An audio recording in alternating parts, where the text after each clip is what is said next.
Hey everybody, it's Charles. It's your hobby hero, and today we're going to be opening a box containing something in it I have not seen in almost a year and a half's time. Before we get started, if you haven't already, make sure you hit that subscribe button down in the bottom corner. I do appreciate it. Put out regular content about the hobbies I love the most. So what are we opening today? This little box right here, which contains cards from the very first submission that I ever sent to PSA. Now, these cards were submitted all the way back in November of 2020. If you're not watching this when it goes live, just so you know, this is April of 2022. So I've had almost no updates on these. They were submitted through a middleman because by the time I submitted these, you could actually not create an account with PSA.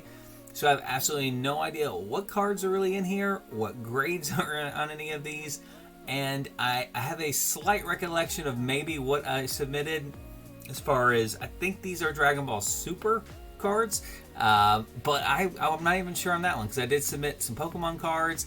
I may have even submitted some Magic cards along the way. It really has just been so long and so much has happened since then. I have absolutely no idea what will be in these boxes. So without further ado, let's go ahead and jump right in. Alright, so if you follow me on social media, you will know this is not the first PSA returns I have gotten back, but these should be cards from my very first PSA submission. I did send some individual cards that were just a little bit higher in value, that just due to the fact that I paid a higher tier for them, they came back sooner. Some Dragon Ball Super cards and a couple Pokemon cards as well. So, not that these were not valuable cards, just not the ones for the highest tier. Alright, so try not to spoil anything on here. So yeah, that's the Dragon Ball Super card backgrounds. We got like 5 cards here, so still a fairly small submission. I think once I started doing Pokemon submissions, I think I was trying to submit at least 20 cards in those submissions. So hopefully now that these have started coming back, that will mean that I've got more submissions on the way back, because submitted one submission a month for I think 3 or 4 months before it just got to be too long, and that was again over a year ago that it was too long. So we'll set these over here and we'll just kind of take them off. I'm assuming most of these are going to be 10s, I'm hoping. If not, we'll take a look and see if we can figure out what's going on with them. So first card up is, okay, we've got God Break Son Goku, Galactic Battle Super, or Special Rare rather, Gem Mint 10. I'll have prices up on the screen for you guys too. I love this card game. A lot of the reason why I stopped playing it, honestly, was just due to the local scene. The closest place to me that has tournaments is about a 40-minute drive.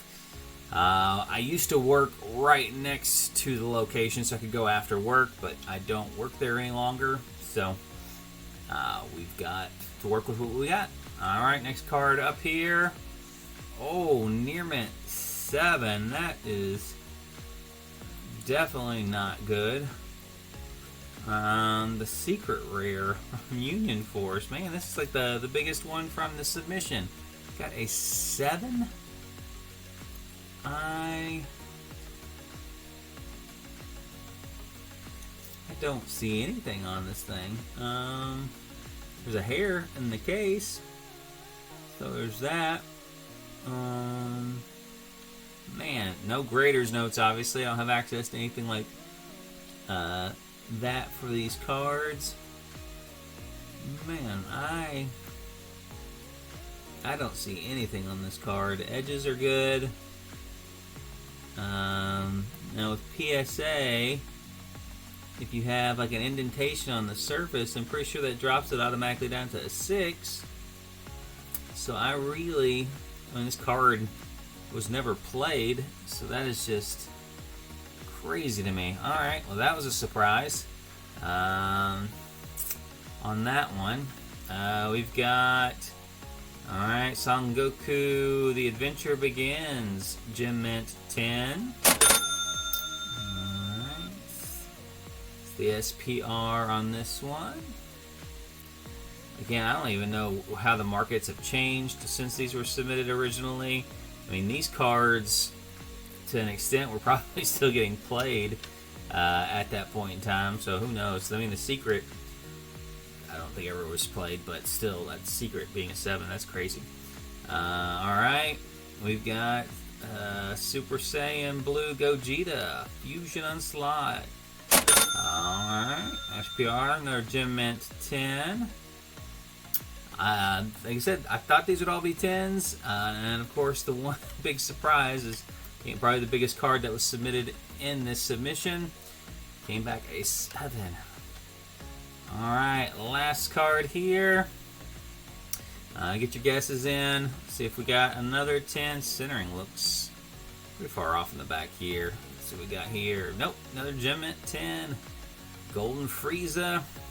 Another SPR 10 on that one. So again, huge surprise on this one here. This one's got to be worth more raw than as a PSA 7, which is unfortunate.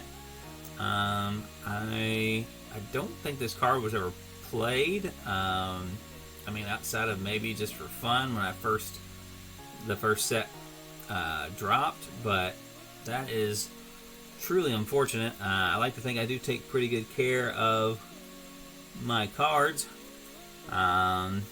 as the other ones indicated there. But yeah, that 1, 7, and we got 1, 2, 3, 4 10s in that submission. So only one surprise really out of all the super cards I submitted.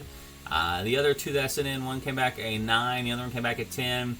The 9 had a pretty nasty print line on it, so I did expect it to come back as the 9. So again, only really one surprise from there, so can't complain too much in that regard. So yeah, there you have it. A year and a half later, we are now getting PSA submissions back in. If PSA is your jam, make sure you hit that notifications bell, because we should have some more coming back here in the hopefully near future.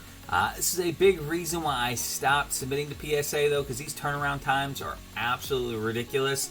Now the tier that these were submitted on is not even currently open with PSA because of the backlog being so long.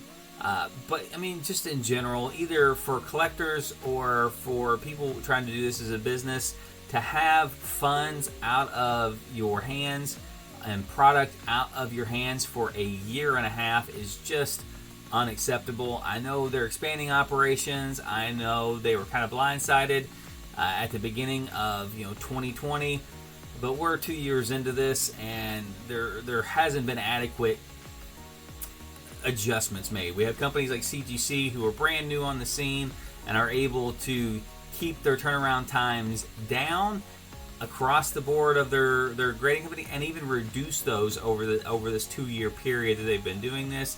And a company who's supposed to be the industry leader just seems to really be building up more and more of a backlog, which is just crazy to me. But if you disagree or agree, let me know in the comment sections down below. Until next time, guys, I'll be Hero out.